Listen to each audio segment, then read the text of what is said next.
Maar Here, net so kom U. U kom doen dit enige plek, enige tyd, U kan dit nou doen. U kan dit doen wanneer ons slaap, U kan dit doen wanneer ons besig is met iets anders. Enige tyd. Here, ons wil niks mis nie. Ons wil niks mis nie. Ons bid. Laat dit reën. Laat dit reën.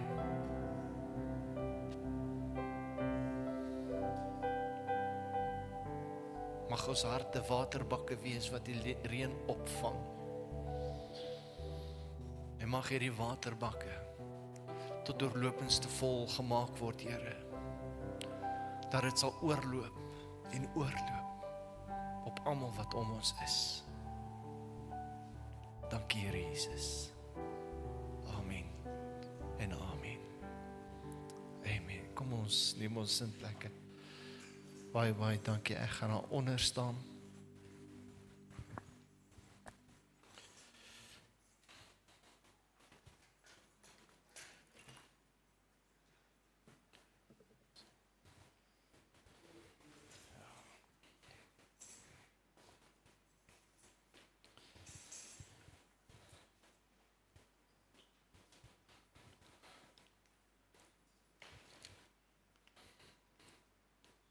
Hier is so lekker vanaand en ek dink, jy weet, as ons kan uitsien na Sondag aand, jy weet,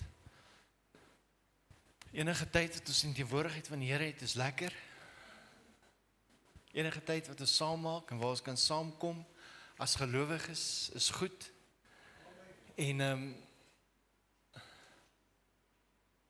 maar daar is sekere dinge wat ons op sekere tye kan doen, wat ons op ander tye nie kan doen nie.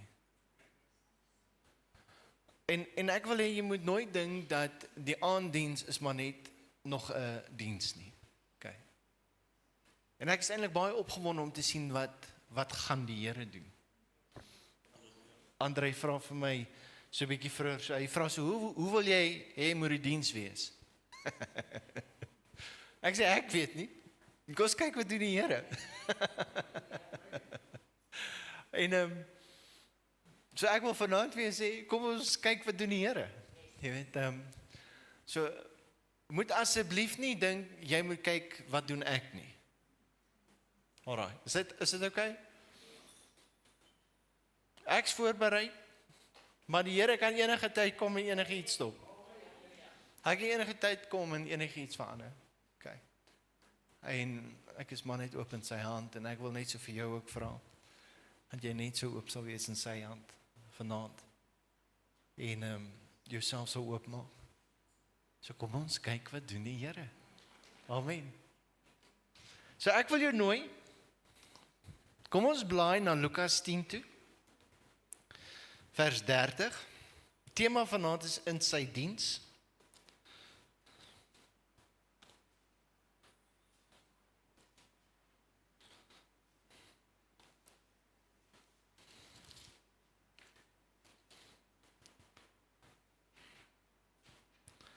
En kom ons lees vanaf vers 30. Ons ken hierdie gedeelte baie goed.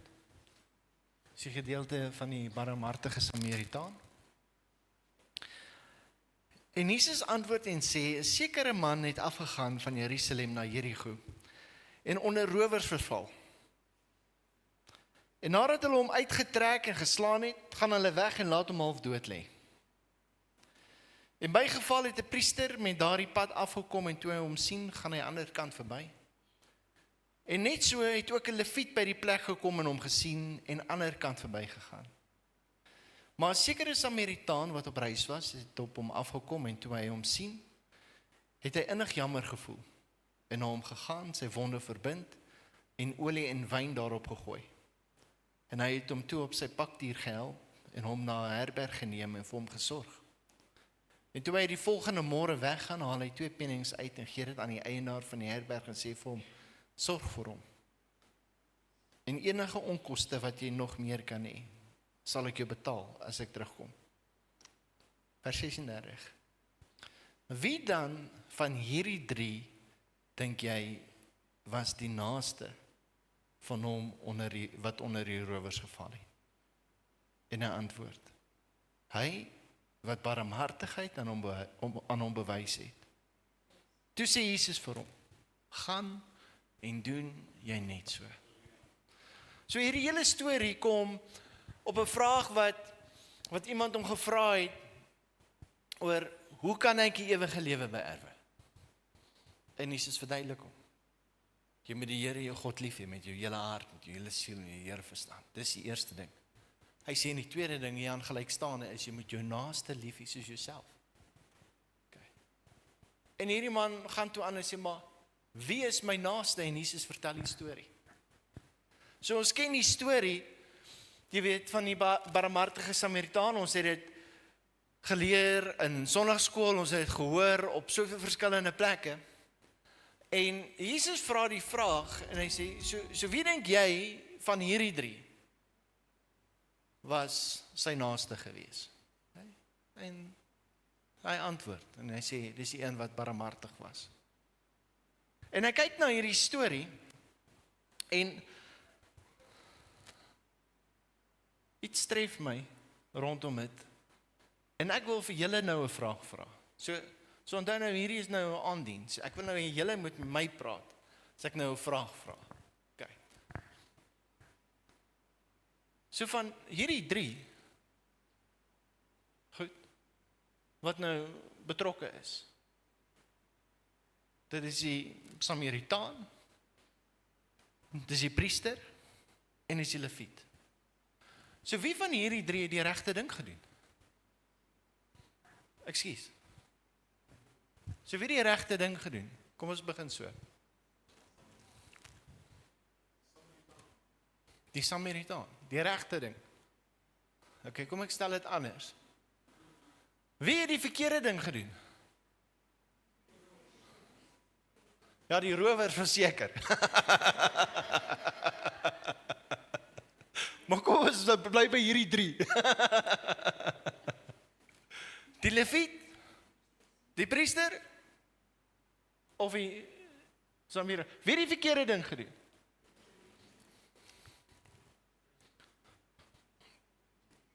Hou vas aan jou stoel. Hou vas aan jou stoel. Die een persoon wat die verkeerde ding gedoen het, nee, is die Samaritaan. Hy het die verkeerde ding gedoen.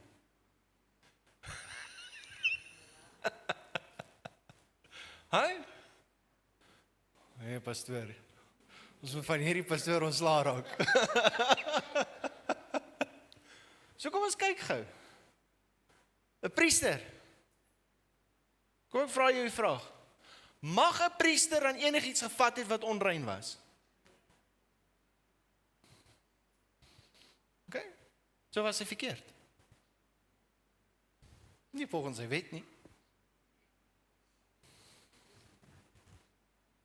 Nie volgens wat hy geleer het nie. En nie volgens wat hy bekend is om te doen nie. Hy mag nie. Hy kan nie bekostig om aan hierdie man te vat nie. Hierdie priester. Kom ons kyk na die leviet. Selfde. Daar's wette, daar's reëls dat hy nie aan dit mag aan iemand mag vat om weer daar bloed is. Ons weet dit is die menslike ding om dit te doen. Maar hy het eintlik 100% reg opgetree. En die enigste persoon wat nie reg opgetree het nie was die barmhartige Samaritaan, was die Samaritaan. So 'n Jood en Samaritaan loop nie so nie. Loop nie so nie. Inteendeel, hulle is aardsvyande. Kom nie naby mekaar, hulle bly op verskillende plekke. Hulle meng nie, hulle het niks met mekaar te doen nie.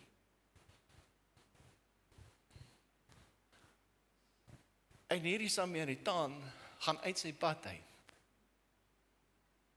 Sien net dat hy hom daar by die herberg afgegooi het by die voordeur nie. Hy gaan uit sy pad uit en hy help hom en hy versorg hom. Hy ken hierdie man van geen kant af, geen plek af nie.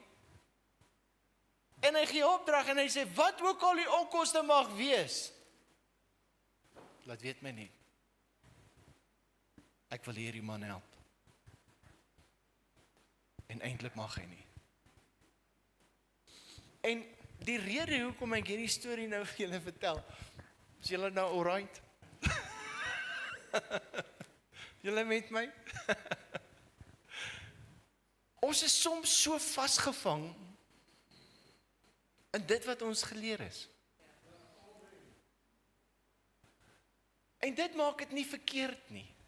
Hoor mooi. Maar dit maak dat ons wel uitmis op geleenthede om verandering te bring. En as daar iets is wat ek die Here vra is, dan is dit, Here, help my net. Iemand sê, hy preek, hy kom al van die Kaap af, en hy sê ons moet hierdie ding tussen ons ore, moet ons gebruik. Jy weet, hy sê hierdie spier, hier tussen ons ore moet ons gebruik. Nee. En hy sê, die van julle wat nie Engels verstaan nie, of Afrikaans verstaan nie, we must use this muscle, hierdie mossel, tussen die ore. Ons moet hierdie mossel tussen die ore bietjie vra en sê, hey, wow. Jy sien, dit is hoekom dit so belangrik is, dat ons op die plek kom, om wakker te wees oor wat om ons aangaan. Daar's 'n rede hoekom die Here vir ons sê, ons moet waak en bid. Hy sê nie net ons moet net bid nie. Hy sê ons moet wakker wees en bid. Want as ons wakker is, dan gaan ons sien waar werk die Gees. Ek meen, Jesus het in sy tyd op aarde. Hoeveel keer het die disippels nie na hom toe gekom, die fariseërs nie na hom toe gekom en gesê, jy mag nie dit doen nie. Jy is nie veronderstel om hierdie te doen nie.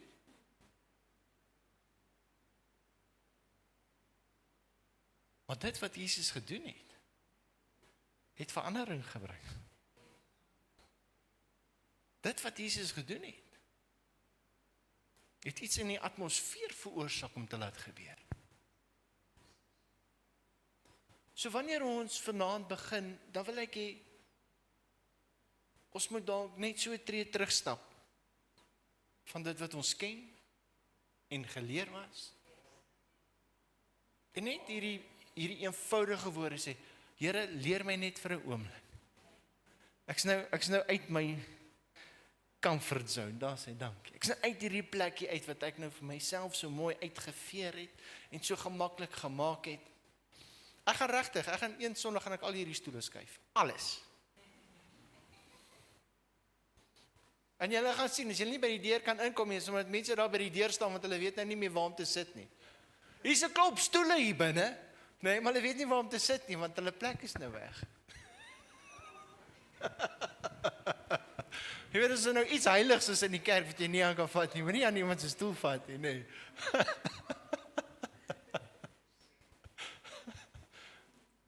Ek sal nie dit sommer doen nie, hoor. Die stoel is te swaar, ja, nee, en is baie stoele om rond te skuif. Kom ons gaan aan. So, die vraag is, kom ons nie vraag nie, hoor, ek wil 'n stelling maak. Kom ons beweeg verby onsself. Sodat ons kan raak sien waar die behoefte is. Jy sien, dit is soms daar waar die wonderwerke wegkruip. Is net, is daai een wat jou pla. Jesus, seun van Dawid, wees my barmhartig. En die ouens maak hom staan, sê jy raas, man. En die meer hy praat, Jesus, seun van Dawid, wees my barmhartig. En die ou sê, hey, shh, dis Jesus. Maar laat iemand weggestap met 'n wonderwerk. Dis die vroutjie wat aan bloedvloeiing gely het, wat nie veronderstel is om te weet waar sy was nie, wat nie veronderstel was om te doen wat sy gedoen het nie, want sy was onrein. Maar desperaatheid het gemaak dat sy uitstrek. En dit bring Jesus tot stilstaan. So as ons werklik waar sê, ons wil 'n beweging van die Here sien, wat ons nog nooit beleef en ervaar, as ons sê, ons wil sien hoe die Here werk, soos wat hy nog nooit gewerk het nie, wil ek vir jou sê, dit gaan op 'n plek wees, waar jy nog nooit was nie. En dit gaan op 'n manier wees, wat jy dit nog nooit gedoen en beleef het nie. So ek wil by daai plek uitkom waar ek nog nooit was nie. Jy weet, ek wil soek soos wat ek nog nooit gesoek het nie. Ek is bereid om iets te doen wat ek nog nie gedoen het nie. Kan ons gou 'n toets doen? Wie is al 10 jaar in die kerk? Seker gou jou hand op. Maar net gou op. Ek gaan nou so deur, jy gaan eventueel jou hand seker laat sak. 10 jaar. Is reg? Okay. Wie's al langer as 10 jaar hierso? Hou jou hand op. Hou jou hand op, ek wil net sien. 15 jaar? Sarah, ons maak jy die oudste. Hoe daai, julle steek julle hande op hier nie. 20 jaar? 30? Julle het 'n paar dinge gesien, nie? 50? 50 jaar. Kom ons gee vir hulle hande klap. Dis 'n prestasie, well done. Hey. En sit julle nou al hoe lank op daai stoele? Laat ek dit hoor. Jy moenie sê nie.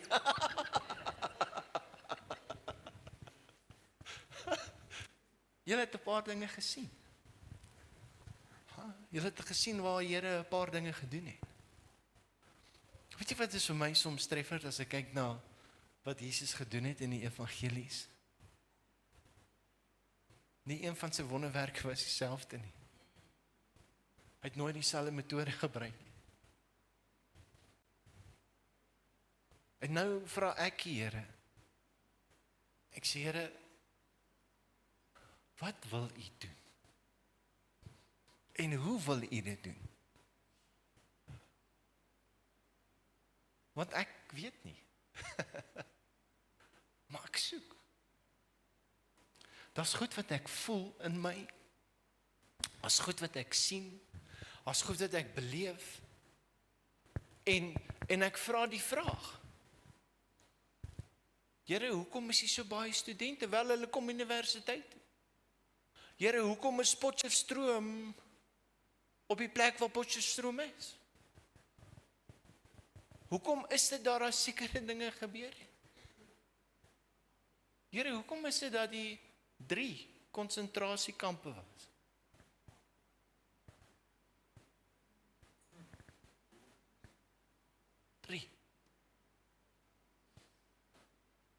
Want dit klink vir my asof die duiwel nie wil hê iets moet gebeur wat moet gebeur nie. En dit maak my baie opgewonde.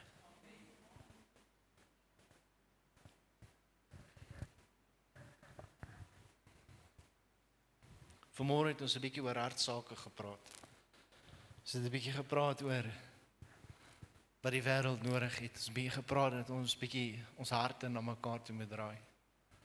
Ons het 'n bietjie gepraat dat ons in mekaar se oë moet kyk. Ons het gepraat dat tussen die oë, dis die plek waar die heerlikheid van die Here is. Tussen die oë. Nie as ons rou op mekaar draai nie. Wanneer ons net 'n oomblik stil staan en ons laat net toe dat heerlikheid vloei en ek voel jou hart. Net vir 'n oomblik. Jy sien, en daar's 'n rede hoekom hierdie goed moet gebeur en ek sien dat die Here besig is om sy liggaam saam te formeer en by mekaar te bring. Want as ons as 'n liggaam moet saam funksioneer, dan moet ons nommer 1 saamkom. Maar voordat ons as 'n liggaam saamkom, waar begin dit, is die vraag. Want ons is nie net kerk hierso nie. Ons het huis. Ons kom van iewers af. Jou adres is nie my adres nie. Ek het my adres. Maar jy gaan na jou huis toe. Jou plek waar jy, en elkeen van ons kom van verskillende plekke af. Maar wanneer ons saamkom hierso, is ons kerk. En ons bid en ons sê, Here, maar ons soek verandering, nie net in die kerk nie, ons soek verandering in die gemeenskap. So wie's gemeenskap nou? Dit is seker dan my buurman wat langs my bly. Dit is die naaste. Of is die mense wat in my blok is, of is die mense wat in my omgewing is, dit is die mense wat in my dorp is. Here, maar is ons beperk tot dit? Nee. Hy sê in sy woord tot die uithoeke van die aarde. Here, maar hoe gaan ons dit reg kry? Wel, ons moet iewers begin. So waar begin ons? Kom ons gaan nou. Dis dieselfde gedeelte in Matteus, maar kom ons lees Matteus 22.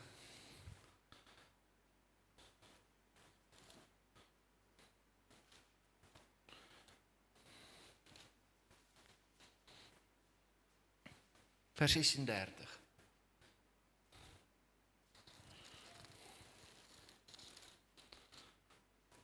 En Jesus praat oor die grootste gebod. En iemand vra vir Jesus en sê, Meester, wat is die groot gebod in die wet? Wat is die groot gebod in die wet? En Jesus sê, jy moet die Here jou God lief hê met jou hele hart en met jou hele siel en met jou hele verstand. Dis die eerste gebod. En dan sê hy in die tweede wat hiermee saam staan is, jy moet jou naaste lief hê soos jouself. Aan hierdie 2 gebooie hang die hele wet en die profete. Hierdie 2 dinge. En wanneer ek na hierdie kyk, is die eerste ding wat ek en jy moet doen, is ons verhouding met die Here. Kan ek vir Pa guns vra? Maar Pa nie vir ons kom verduidelik van 10 nie, asseblief. Ek wil net hê my Pa moet net gou ietsie feelik of Pa weet nou, ons het gister daarvan gepraat. OK, baie dankie. Ons was bevoorreg om besondere ondervindings met ons Here Jesus te kon hê, van aangesig tot aangesig.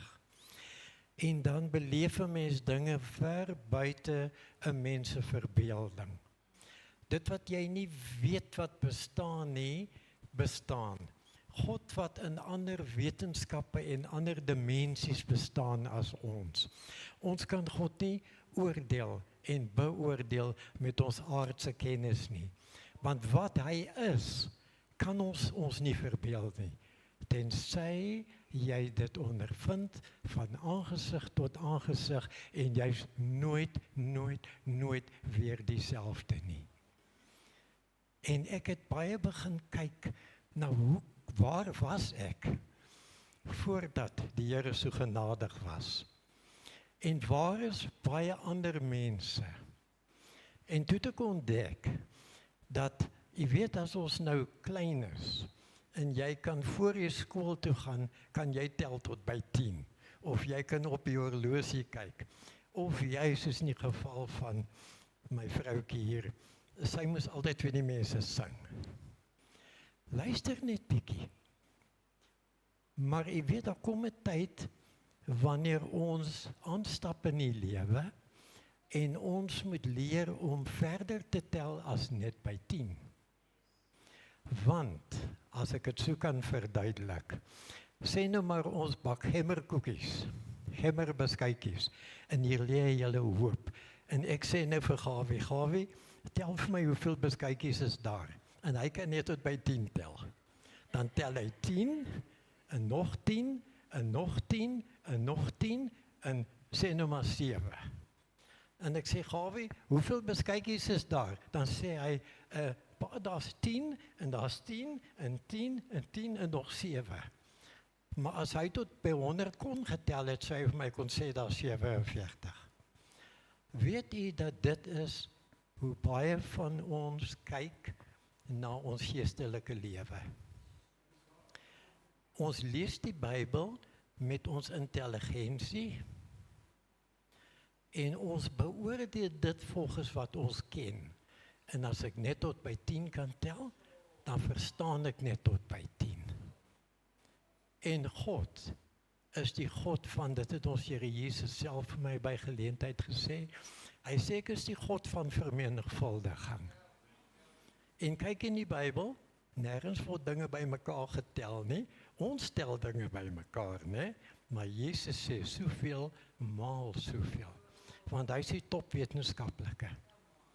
En as hy dit in getalle doen, en die wetenskaplike formules waaruit hy die ganse skepping tot stand gebring het, dan moet ek ons leer om tot by 100 te tel, en tot by 1000, en dan ontelbaar te kan tel, want God weerhou niks van ons nie. Maar ons moet gewillig wees om te kan leer om verder te tel. Ons is nie meer die klein kindjie nie. Ons groei mos daarin. Paulus praat daarvan. Hoekom drink ons dan nou nog melk en ons tel tot by 10? Soos Harvey vanoggend gesê het, hoekom beweeg ons nie in God se hart in nie? Want daar's geen beperking nie. En ek het nie nou tyd om vir julle te vertel van, by wyse van illustrasie nie. Maar Harvey, ja, dit is die woord. Onthou dit. Jy tel tot by 10 en jy bly 'n klein kindjie. Of jy kom en jy sê, Here, leer my om verder te tel, dat ek U beter leer ken, dat ek buite my verbeelding God glo, want dit is geloof wat my red. Geloof in die onbekende is wat God meer is as wat ek is. Hy is nie 10 nie, hy is nie 100 nie, hy is nie 1 miljoen nie, hy is ontelbaar. Buite ons verbeelding is hy God. Maar die beste van alles is, hy is nie net God ons skepper nie, hy is ons Vader, en hy trek ons nader na hom toe. En hy stuur sy gees om ons te inspireer. En Jesus openbaar homself, want die Heilige Gees verwys ons altyd na Jesus, en Jesus verwys ons altyd na Vader. En daar kom ons in God se hart, by die ontelbare situasie, waar geen perke is nie.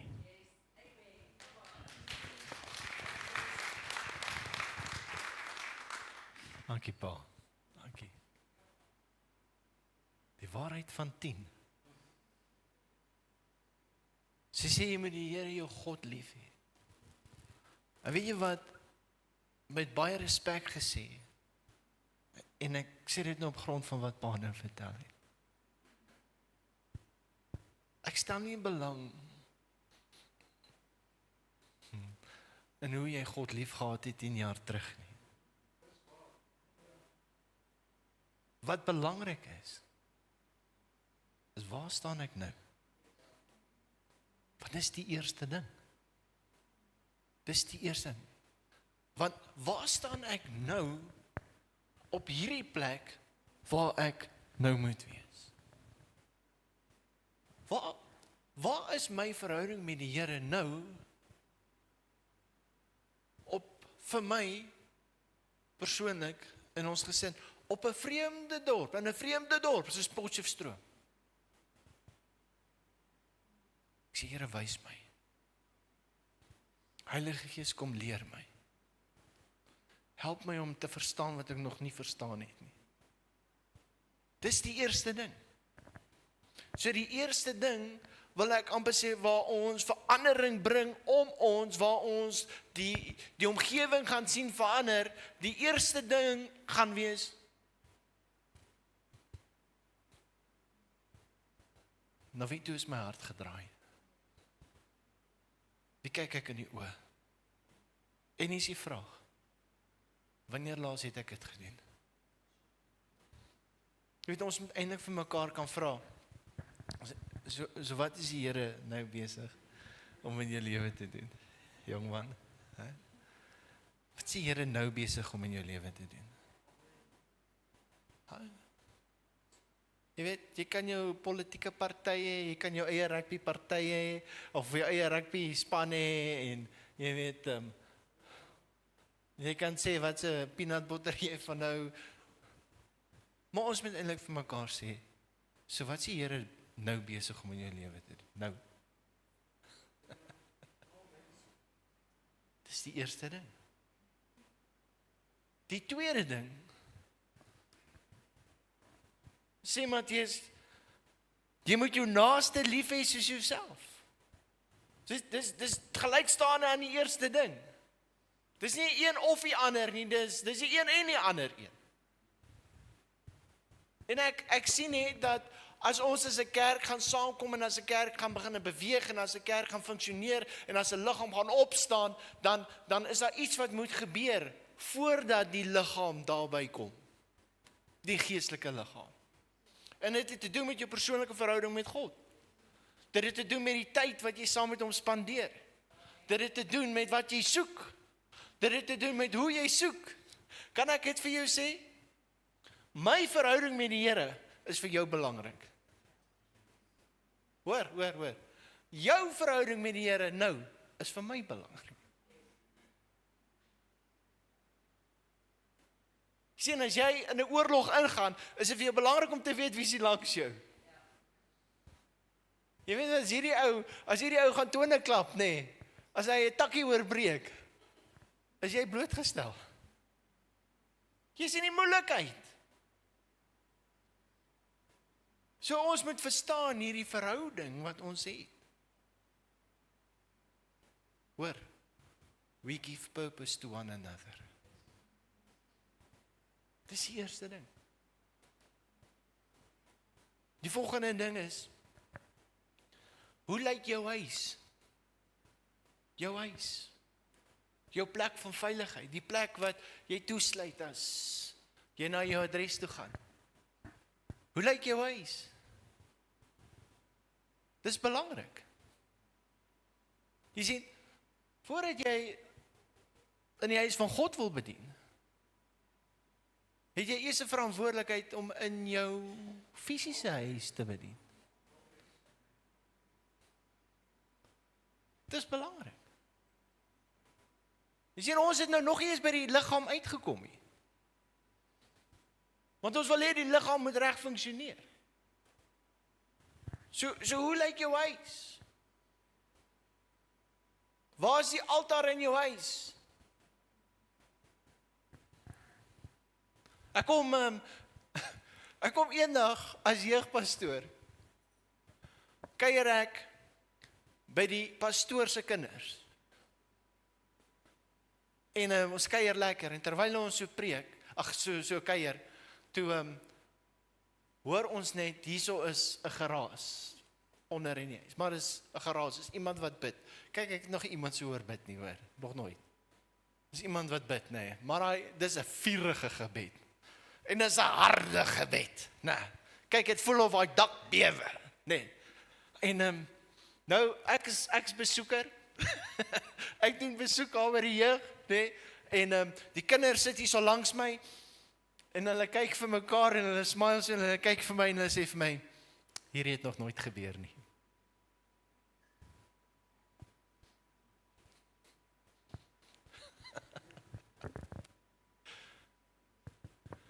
Jy sien, ons moet nie voorgee nie, want dit help niks nie. Maar ons huis, hoe lyk die altare in ons huis? Wat is die geestelike atmosfeer in ons huis? Of is dit elkeen vir homself? Elkeen op sy eie? Want ek gaan nou vir jou sê, want as dit die geval is, gaan dit vir jou moeilik wees om in die geestelike huis in te pas in die liggaam. As dit vir elkeen op sy eie is in die huis, gaan jy dieselfde gevoel hê in die geestelike huis. Amen. Okay. So die eerste ding is jou verhouding. Tweede ding is jou huis. Die derde is ons geestelike huis. En ek wil hê jy moet sien hoe beïnvloed die een die ander een. Jou geestelike verhouding met die Here, jou persoonlike verhouding met die Here, gaan bepaal wat gebeur in jou huis. En wat in jou huis gaan gebeur, en hoe dit funksioneer in die huis, hoor mooi, het 'n effek in die geestelike huis. Okay? Sê maar, nou moet ons die liggaam saam kry, nou moet ons saam trek, nou moet ons saam begin funksioneer, en nou moet ons aksie kan neem, as 'n liggaam. En soveel as wat ons vir mekaar sê, dat daar verandering moet kom in die wêreld, daar verandering moet kom in ons dorp, en soveel as wat ons vir mekaar sê, dat ons moet gaan uitreik, en ons moet elke plek waar jy jou voetsool neersit, en dis die waarheid, elke woord is die waarheid, elke belofte is die waarheid. Maar die funksionaliteit daarvan, kan nie in werking kom nie, want die liggaam is nog nie eens by mekaar nie. Ek het die vraag gevra. So wat as een koshuis besluit? Hoor, as die Here besluit om een koshuis op te dop, op een slag, van studente, man, rowwe student. Weet jy wat, ek het 'n ouetjie daar in Leidenburg ontmoet, nee. Hy was een van die grootste drinkers gewees onder die manne. En hier so op universiteit.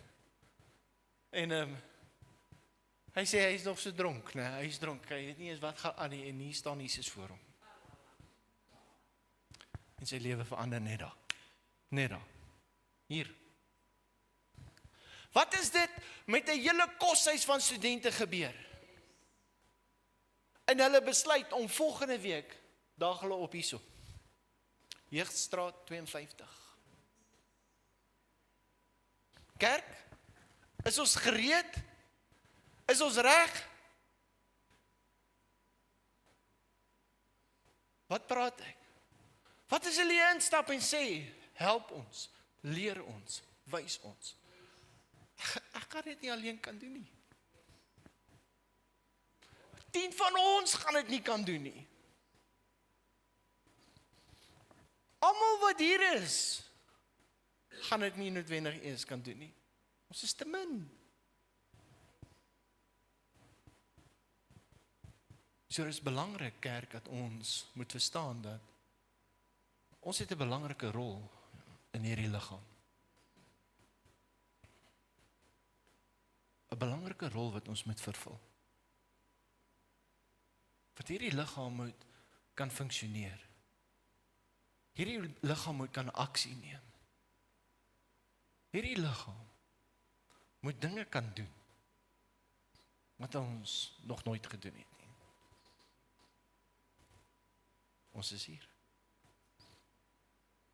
En sien, en as die liggaam kan funksioneer, dan kan hy 'n effek hê in die gemeenskap. En hierdie effek wat hy het in die gemeenskap, kan uitbrei en uitgaan na buite toe.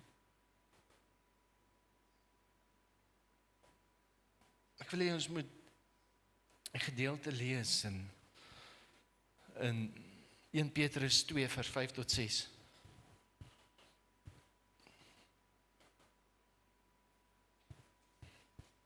Hierdie gebou is te klein vir wat die Here wil doen. Hoor jy dit? Die gebou is te klein, ons het te min stoele, ons het te min parkering. Ons moet bid dat die mense wil trek, dat ons hulle huise kan opkoop.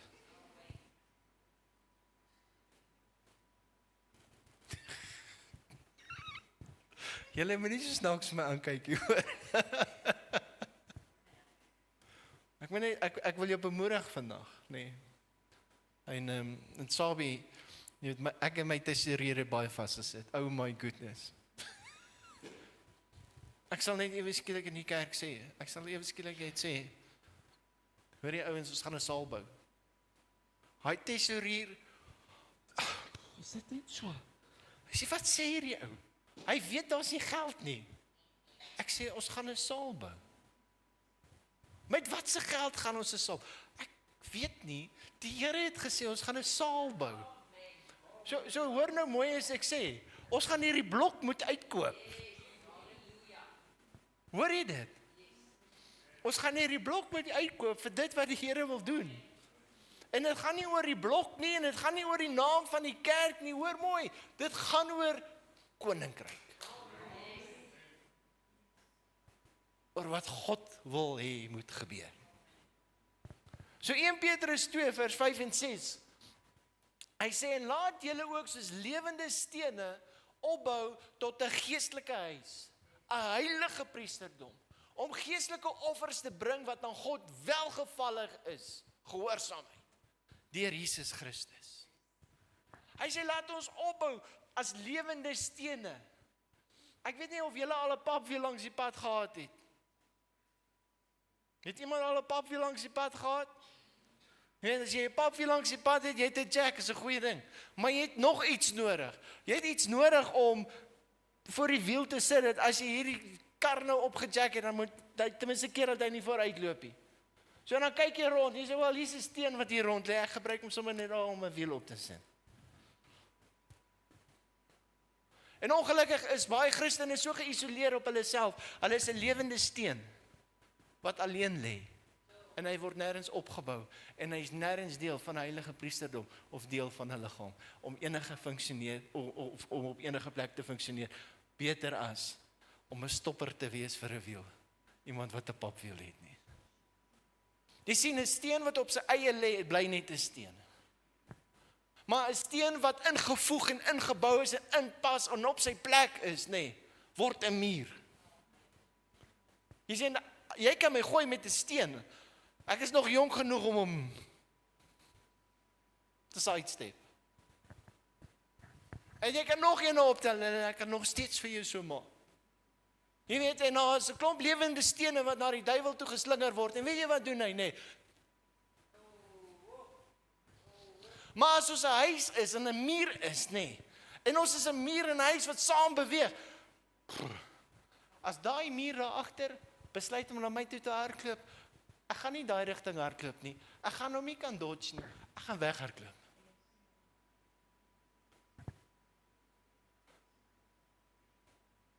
Dis die funksie van die liggaam. Kind van God. Glo jy God het 'n plan met jou? Glo jy God het 'n plan met jou in hierdie plek? En al jou mense is weg. Glo jy God het 'n plan met jou? Loop jy gou saam met my? Glo jy God het 'n plan met jou in hierdie plek? Glo jy in jou plek is deel van 'n groter plan van wat God het vir hierdie dorp? So is nou die vraag, hoe gaan ons dit doen? Wel, ons moet ons plek vind.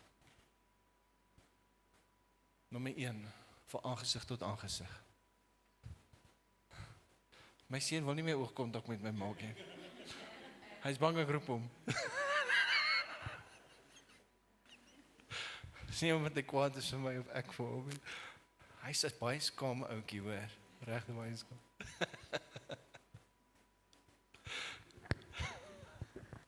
Skaam jong man, hy is nie meer 'n ouetjie nie, ekskuus dan. Spiere is daar. En dit begin daar. Dit begin by family. Ons rol as gesin. Waar God ons geplaas het. Manne, wanneer laas jy saam met jou huis gebid? Ja, maar jy kan vandag vir my sê, jy het 'n rowwe lewe gery en jou kinders wil nie met jou praat nie en weet jy wat, bel hulle. Net sê vir hulle, weet jy wat, ek het droog gemaak. Ek is jammer. Maar ek wil hê jy moet weet, ek bid vir jou. Dat die plan van God wat die duiwel probeer steel het, dat daar restaurasie kom in jou generasies, en dat God se wil sal geskied, van generasie tot generasie. Doen dit. Ons het tyd.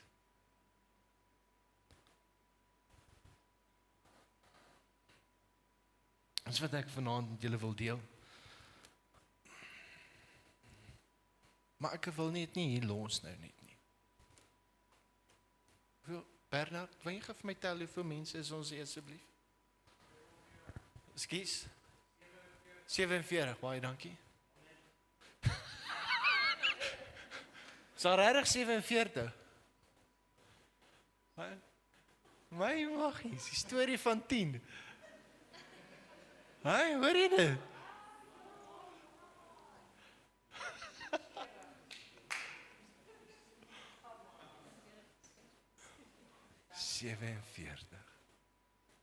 Amen. Thank you, Jesus. Kan ek vir jou vra, kan jy tot by 12 tel? Goed. Kan ons gou 4 groepies van 12 maak, 1 groepie gaan 11 hê? Asseblief, kan ons dit gou doen? Skuif die stoele rond, onthou dis aanddiens met nou, strek 'n bietjie die bene, en beweeg 'n bietjie rond, kry gou 12 mense bymekaar asseblief, in jou groep.